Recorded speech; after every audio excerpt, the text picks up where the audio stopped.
Assalamu alaikum muhterem milletteşlerimiz. Halkımız tırmışında bulgan uçraşular hem vakıgalar bilen tanıştırığımızına devam etəbiz. Siz Tatarlar tapşırığın qarısız. Bugünkü programda. Kim güçlürek, traktorçı mı, maşina yırtuşu mu? Şak bilek qırışlı moyga batıp jürütürgan hazırki traktoristlarning kiyimleri maydanga bargandagısından şista. Birinci Tatar fotoğrafı. Qur'an'ı yattan bilgen, hem bu kişi fotoğrafına tügüleli. 17-ci meşrit, 17-ci meşritin məzini bulgan. Bir motor tavuş bilen kişilerini namazga şakırgan. Tilesen indi şartlarda da onlar Tatarlıqını yuğaltmayın. Tatar tilin biz kichkinadek yaxshi bilamiz. Ne üçün degende bizning ankeler, ataylar uyda gül tatarcha söyleşirler idi. Otaklı şangışı Habibullah Yakinni isk aldılar. Также у нас в музее есть вещи, которые в прошлом году в юбилей Хабибуллы Хариловича близкие родственники передали нам в музей. Tatar televizyonunda alar birinci. Büyük Jiğun'un 25 yıllığı olduğundan biz onlarını zor studiyaga jiyip fotoğrafını aldık. Traktorçı Mağdaniye, en yaxşı maşina yırtuşu Rabbani. Avuldalarını şulay sıfatlılar. Alar irli xatınını, indi ikisinin de yaşları 80'den üstte. Lakin alardagi dert darmanğa hoş gitarlik. Bugün de maşina hem traktorniki bulmasa da turmuşning rolini nıq tutkanalar. Tatarstanның Tuqay rayını Eski Abdul avulunda yaşay Şaripovlar. Alarda konakta Gülya Sadıkova bulup qaytdı.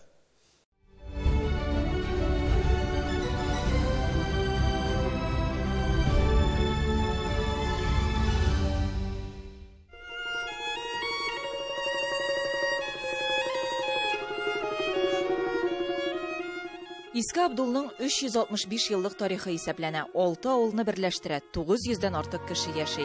Eski Abdul oyağında nıq basıp duruşu sala. Jirlikning seydaş xo'jalığı var.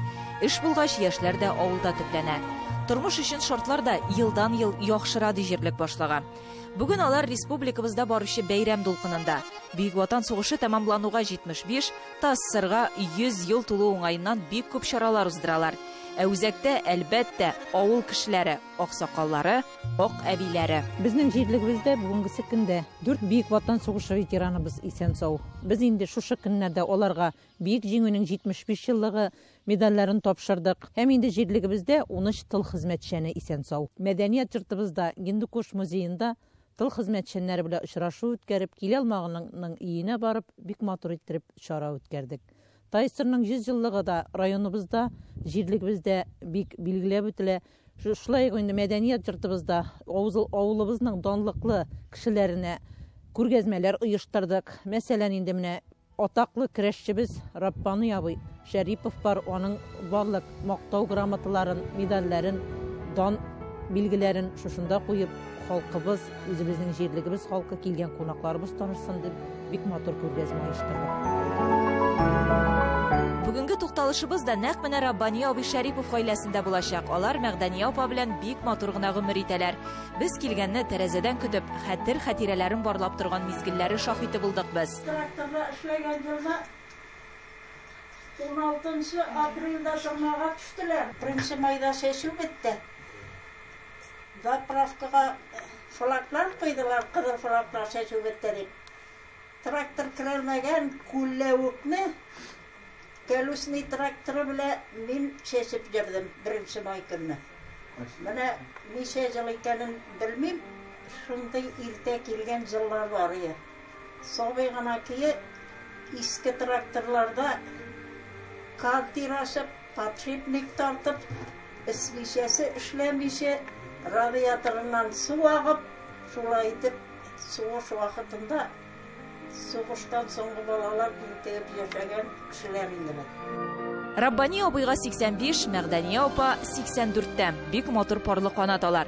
62 yıl birge gümür keçirələr. Soğuş çırı balaları bulsalar da köngül kürlügün, ruh nıqlığın yuğaltmaganlar. 7 bala üstek. Hazır 6'ımız öldü, 1 men gene kaldım. Soğuş vakitinde bik ağır buldu biten doldurmuş. Bizning etkey Suslan geride hizmet etti. Onu otqa salıp gına alıp qayttılar. 14 yaştan kolxozga işley başladık. Okuğunu bitirgeçten indi traktor kursuna okurga bardım Şallığa. Şallı'da anda 6 ay okup kayttık. 17 yaştayım. 18 yaştan gene olaları gövdem uzun bulgaçtan olabı deyip beni oldular. Bütünüsü eski traktör, bütün traktoristler moyga batıp, pişak bile kırışlı moyga batıp jüri turgan. Hazırki traktoristlerin kiyimleri moydanga bargandagısıman şip-şista.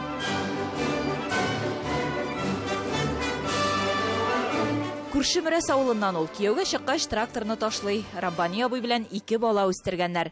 Раббани абыйны да сугыш шырының камчысы әллә ни кызганып тормаган. 6 yaştan atadan kaldım ben. 8 yaştan anadan kaldım. Üskende sıra tepiyim ben. Jabık kına bir malayım. Ovi seni yeli. Opa. Terbiyelep üstürdüğünde beni. 46 yıl staj bile pensiyaga çıktım. Pensiyadan soň tağı 15 yıl işledim. Şul maşina bile.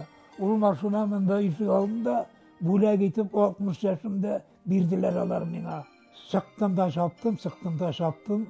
SSSR'na aylanıp jirdim. Mene 5 ayları. Kırgızistan'a hatlı barıp jettim maşina bile. Semina ırlıgap qaytdım. Lütçerna seminası. Намуслы хезмәт, кешеләрне ярату – бу Шәриповларга хас иң төп сыйфатлар. Йортларыннан халык өзелми. Менә бу юлы да аларда Казан кунаклары, Татарстан көрәш федерациясе вәкилләре. Без аны елга бер шулай зурларга аларны тырышабыз. Сынып та алар бу хөрмәткә ия, үз заманында бик атаклы көрәшче булып ул көрәште. Даже Сабан тойларда менә монда Раббани килә дисәләр, күп көрәшчеләр ул авылга яисә район үзәгенә Шүрләрлектә шул милли көрәш буенча 4 мәртәбә Татарстан, 3 тапкыр Россия чемпионы, 3 тапкыр Муса Җәлил турнирын ота, 100дән югары авырлык үлчәвендә көрәшә Раббани абый. Кешем җитә икән, отасың, кешем җитми икән, оттырасың. Менә шул татар көрәше, аның бер ниге юк. Элек мәйданнар күп буладыр. Нәрәт белән эшкә чыгып китәдер, җекләрен тияр иде, фәлән авылда мәйданда булдым дип кайтып килә торган иде. Әллә тагы ой буе йөри торган шул мәйданда. Бер-береңне аңлап, хөрмәт итеп яшәргә кирәк. Шул чакта гаиләдә тынычлык ди Мәгъдәни апа. Бәхет төшенчәсенә аңлатма да бирде ул. Кырында тәртипле ирең, тәртипле балаларың, җыллар тыныч булып, өйләрең тыныч булса, шул бәхет. Бу дөньяда бар да гади, үзебез катлауландырмасак. Гөлия Садыйкова, Татарлар, Тукай районы, Иске Абдул авылы. Быел татарның беренче фотографы Кыям Зөлфакаровның тууына 150 ел тулды. Аның иң атаклы фотолары Габдулла Тукай туган, үскән, укыган йортлары. Мәүлид ән-Нәби китабын беренче язучы һәм аны дизайнер буларак сурәтләр белән бизәүче кеше дә Зөлфакаров була. Габдулла Тукай музеенда аңа багышланган экспозицияда эшләп килә. Әйдәгез юлыбызны шунда тотыйк. 19 гасыр ахыры, 20 гасыр башында Россиядә фотография белән кызыксыну арта башлый. Аның белән профессиональ һәм үзешчән рәвештә шөгыльләнүчеләр рус милләте арасында гына түгел, алдынгы карашлы татарлар арасында да күбәя. Шуларның берсе милләттәшебез Карый Зөлфакаров. Кыяметтин, татарча итеп әйтсәк инде, ни өчен карый икәне аңлашыла, Коръәнне яттан белгән, һәм бу кеше фотограф кына түгел әле. 17-нче мәчетнең мөәзине булган. Бик матур тавыш белән кешеләрне намазга чакырган. Бу мәчет 1931 елда җимерелә, ул безнең татар зиратының мәчете була. Зөлфакаров тумышы белән Әлки якларыннан 1870 елда Төгәлбай авылында туган. Казанда Мөхәммәдия мәдрәсәсендә белем ала. Барудилар белән якыннан аралаша, җәдиди карашлы Касыймия мәдрәсәсендә укыта. Һәм балаларны матур язу күнекмәләренә өйрәтер өчен үзе дәфтәрләр, матур язу дәфтәрләре, пропис дибез инде, пропис дәфтәрләре чыгара башлый. Үзе шамаилләр ясый. Ул ясаган шамаилләрнең иң кызыклысы хәзерге вакытта милли музей фондларында саклана. Ул Коръәннең шифалы аятләре дип атала. 6 аятны алып, ул 6 аятны каллиграфия ярдәмендә күрсәтә һәм нинди шифасы бар бу аятларның, шул турыда сөйли. Шулай ук моннан 100 ел элек Кыйвам Зөлфәкаров Мәүлид ән-Нәбигә багышланган беренче хезмәтен бастырып чыгара. Бу басма турында мәгълүмат татар китаплары антологиясендә саклана. Китап нәрсә белән кызыклы? Текстларны гына җыеп калмаган, хәтта буларак, каллиграф буларак бу китапны үзе бизәгән дә әле ул. Чынлап та татар китабы җәүһәрләре арасына кереп калган китап менә бу. Хәзердә әлеге китапны яңартып бастырып торалар һәм Мәүлид кичәләрендә кулланалар. Бу урында шуны да әйтеп китү мөһим. Әлеге сүрәләрне көйләп укырга кирәк. Мондый алым Кыйвам Зөлфәкаровны башка дин әһелләреннән аерып торучы сыйфат була. Ул музыкага тартылып яши. Кубыз, курай, мандолина да уйный һәм аларны үзе ясый да әле. Өстәвенә бик матур, моңлы тавыш иясе була ул. Аның хакта Габдулла Тукай да язган, ләкин сез уйлаганча уңаяктан түгел. Ул төрле мәкальләр белән, төрле тавыш белән балаларны Коръән укырга өйрәтә икән ди. Аны надан итеп бирә ул. Акыллы һәм тормыш күргән Кыйвам Габдулланың әлеге сүзләренә игътибар бирми, үпкә дә тотмый, үзенең кыйбласыннан да тайпылмый. Җырга, моңга, көйгә сәләт Зөлфәкаровның балалары һәм оныкларына да күчә. Хатыны бер бала белән кияүгә чыга, аңа иң олы кызлары Мәрьям һәм Файза белән икесенең уртак балалары тула. Мәймүнә кызлары, Салих уллары һәм тагын бер уллары Хәсән. Кыйвам Зөлфәкаровның без санап киткән шөгыльләреннән кала тагын бер мавыгуы. Ул фотосурәтләр ясау була. Безнең көннәргә кадәр барып җиткән бердән-бер Тукай торган, яшәгән, укыган урыннарның, йортларның фотосурәтләрен нәкъ менә Зөлфәкаров ясый. Аларны да ул үзенең иҗади күзлегеннән алдан уйлап, ниндидер мәгънәви төсмер кертеп төшерә.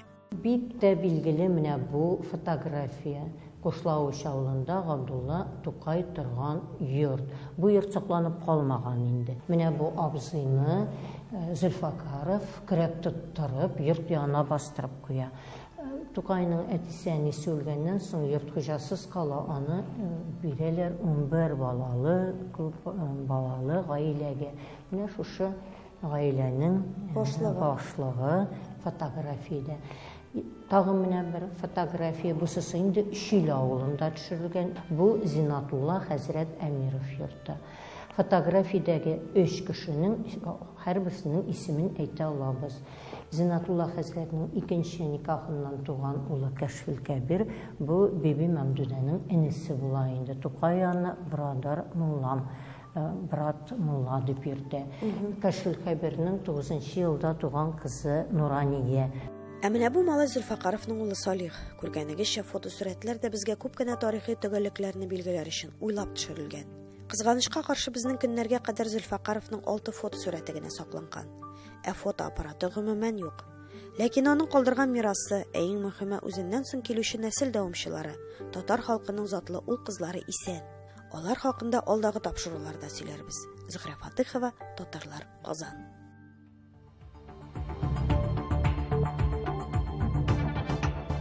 Хөрмәтле тамашачылар, сез татарлар тапшыруын карыйсыз. Программабызның икенче өлешендә. Теләсә нинди шартларда да алар татарлыкны югалтмый. Татар телен без кичкенәдә бик яхшы беләбез. Ни өчен дигәндә, безнең әнкәйләр, әтәйләр өйдә гел татарча гына сөйләшәләр иде. Атаклы чаңгычы Хәбибулла Якинны искә алдылар. Также у нас в музее есть вещи, которые в прошлом году в юбилей Хабибуллы Хариловича близкие родственники передали нам в музей. Татар телевидениесында алар беренче. Бик җиңүнең 25 еллыгы алдыннан без аларны зур студияга җыеп фоторәсемдә. Без татарлар шуның белән горурланабыз ди ижауда яшәүче Рәшид һәм Халисә Гыйбадуллиннар. Алар икесе дә Удмуртиядә туып үскәннәр, рус мәктәбен тәмамлаганнар. Тик туган телне, гореф-гадәтләрне саклап калып, аны үз балаларына, оныкларына тапшыра алганнар. Октябрь айында узачак җан исәп вакытында һич икеләнмичә үзебезне татар дип яздырачакбыз ди алар. Гыйбадуллиннар гаиләсе турында алдагы сюжетта.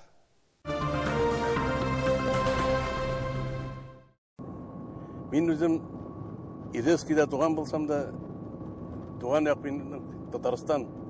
Бөтен туганнар шунда, шуннан кайтканда Удмуртиягә килеп кергәч, җирәк икенче тапкыр бәрә башлый. Бөтен тормышын эшкә, хезмәткә багышлаган Рәшит Гыйбадуллин бары тик тырышлык белән генә зур уңышларга ирешеп була дип саный. Мин лаеклы жолга чыккач, бер-ике ойда утырдым да, утырып уйламай, эш кирәк. Килдем эшкә, урнаштым. Эшне жардан бик. Тормышта тырыш булсаң, гаиләдә дә бәхетле буласың ди Рәшит ага. Тормыш иптәше Халисә ханым белән алар 45 ел бергә гомер итәләр. Бергә закисәнстерен бер-беренә уступать итеп, бер-берен хөрмәт итеп, мәхәббәт булырга тиеш обязательно. Икесе дә шәһәрдә туып үскәннәр. Рус мәктәбен тәмамласалар да, туган телебездә иркен аралашалар.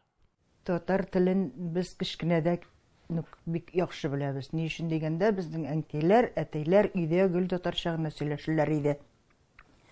Безне татар теленә өйрәтүче әни белән әтиләр булдылар.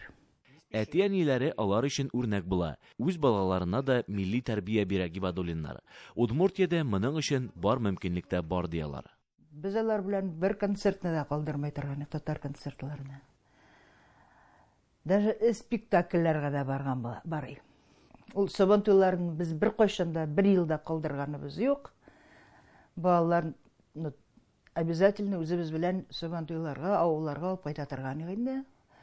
Әле бит тагын милли гореф-гадәтләр дә бар. Анда менә Ураза бәйрәмнәре, Корбан бәйрәмнәре, ансы инде безнең әнкәй тырышлыгы белән. Татар булуыбыз белән горурланабыз ди Рәшит ага белән Халисә ханым. Милли горурлыкны балаларына да бирә алганнар. Октябрь аенда узачак җанисәп вакытында үзләрен һич икеләнмичә татар дип язырачакбыз ди Гыйбадуллиннар. Переписта, конечно, татар. Хоть без Татарстанда яшәмәсәк тә, монда Ижевскида татарлар дип яшәйбез. Удмуртиядән Нәзир Нигъманов, Эльвира Вахитова, татарлар. Кар эреп беткәнче чаңгыларда Төмән өлкәсенең мәктәп укучылары дан ордены кавалеры чаңгычы Хабибулла Якинны искә алдылар. Аның турында Денис Симонов авыл укытучысы дигән фильмда төшергән. Чаңгы узышы Хабибулла Якин укыган Чикче авылыннан башланып, Ембай, Турай һәм Муллаш авыллары аша узды. Мәктәп укучылары арасында безнең төшерү төркеме дә бар иде. Мин уйлыйм, что яхшы барып җитәм шушы 2 көнне. Салават Нәҗметдинов ирекле хәрби патриотик әзерлек төркемендә тәрбияләнүчеләр белән бергә дан орденының тулы кавалеры Хабибулла Якин истәлегенә чаңгы узышына юл тота. Кемдер чаңгысын шымарта, кемдер биштәрен тикшерә. Патриотический воспитание булган тиеш. Алар белгән тиеш, кем аларга дөньяда торгалы тырышты. 20 гасырның 30 елларында укучы Хабибулла Якин мәктәпкә бару өчен нәкъ менә шулай итеп биштәрен җыя торган була. Чаңгы юлы аның өчен гадәти. Ул Мулаш авылында яши, ә Чикчедә укый. Мин яратам яңа ощущенияларны и уйлаем, что минем бөтен юмә килеп чыгат. Дан орденының тулы кавалеры хакында Салават Нәҗметдинов авылдашлары хатирәләреннән ишетеп үсә.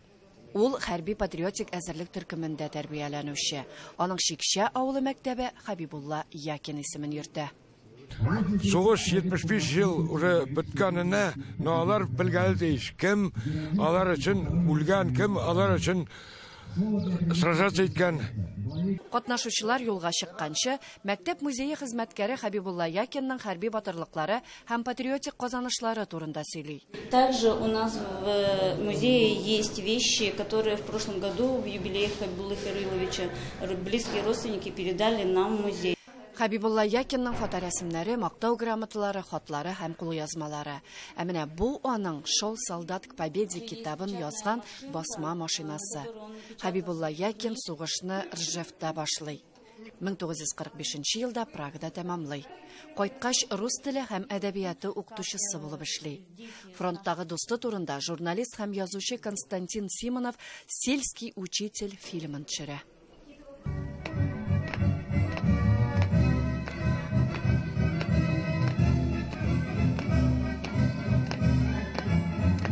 Кар эрегәнче остазлары белән Төмән районының хәрби патриотик хәрәкәтендә тәрбияләнүче 35 бала Чикча Турай, Ембай, Мулаш маршруты буенча юл ала.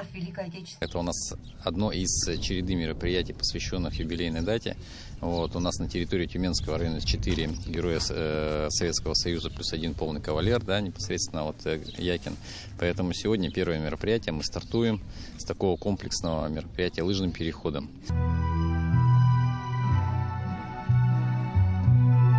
Шаңгы ярышында катнашучылар геройны тантаналы митинг белән искә алды. Укучыларны юлга озатырга Советлар Союзы героеның кызы Лариса Якина да килгән иде. Алда 35 чакрым юл. Ләйсәнә Садырдинова, София Хайруллина, Татарлар, Төмән өлкәсе. Тайыстырның 100 еллык юбилейы уңайыннан яшәешебез тарихындагы казанышларны барлаганда, республикада яңа сәнгать türе булган телевидениенең барлыкка килүе, аның профессиональ дәрәҗәдә даими эшли башлавы зур вакыйгаларның берсе итеп кабул ителде. Бүген без сезне, хөрмәтле тамашачыларыбыз, Бөек Ватан сугышы каһарманнары, Казан телевидениесе студиясе ветераннары белән таныштыруыбызны дәвам итәбез.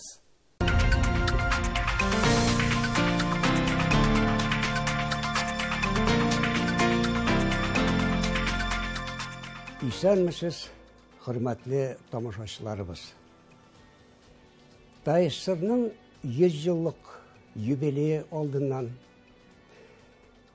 яшәешебез тарихындагы күренекле вакыйгаларны барлаганда,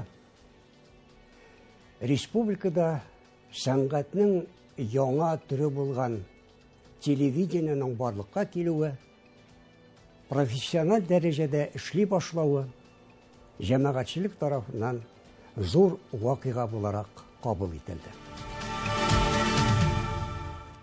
Телевидениега нигез салучылар арасында Бөек Ватан сугышы елларында батырлык үрнәкләре күрсәткән сугыш ветераннары да бар иде. Бөек җиңүнең 25 еллыгы алдыннан без аларны зур студияга җыеп фоторәсемгә алдык. Халык батыр уллар үстерә, зур бурычлар йөкләп өстенә. Җиңү яулап, көрәш эчендә батыр уллар халкын үстерә. Күренекле шагыйрь Шәүкәт Галиевнең менә бу шигырь юллары барлык сугыш ветераннарына багышланган.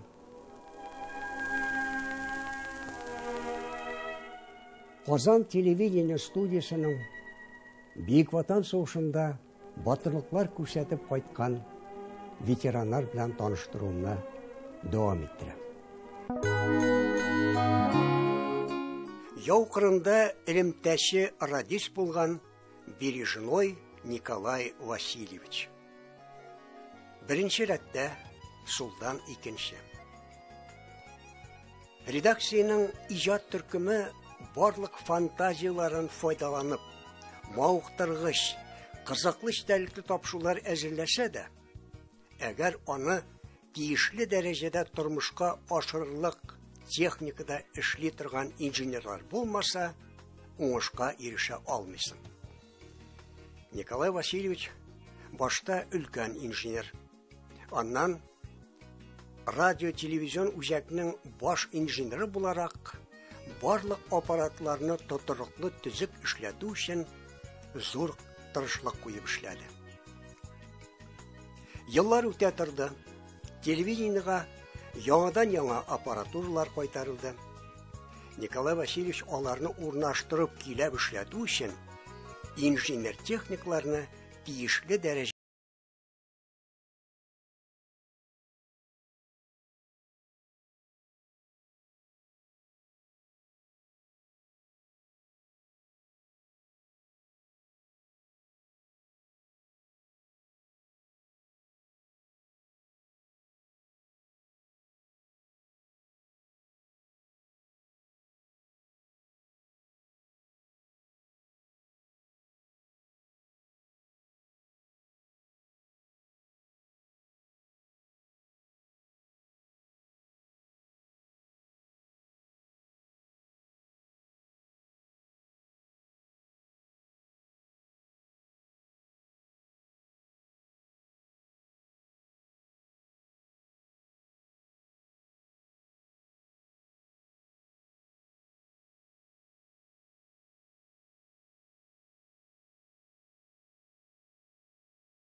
Бүгінге менә шулар, хөрмәтле тамашачыларыбыз. Без һәр вакытта сезнең сорау тәкъдимнәрегезне күз уңындатып эшләргә тырышабыз. Бер генә сорау һәм шалтырату да җавапсыз калмый. Изге гамәлләр кылып, исән-сау яшәргә язсын. Сау булыгыз.